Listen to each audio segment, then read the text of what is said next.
How to accept all follow requests on Threads. Hi everyone, this is Kate and welcome back to Login Helps. And on today's tutorial, we will see how we can accept all follow requests on Threads. So without any further delay, let's get started. First off, launch the Threads application in your mobile device and make sure to log into your account.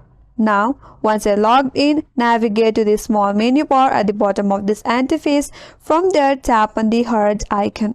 Once you're under this activity page, at the top there is a request button. Tap on it. But if you have set your account to public, you won't be able to find this request page, as all your requests will be accepted manually if you have a public Thread account. But if you have a private Thread account, under this page you will find all your requests. So from there you can accept the follow request one by one, as there is no direct method to accept all the follow requests.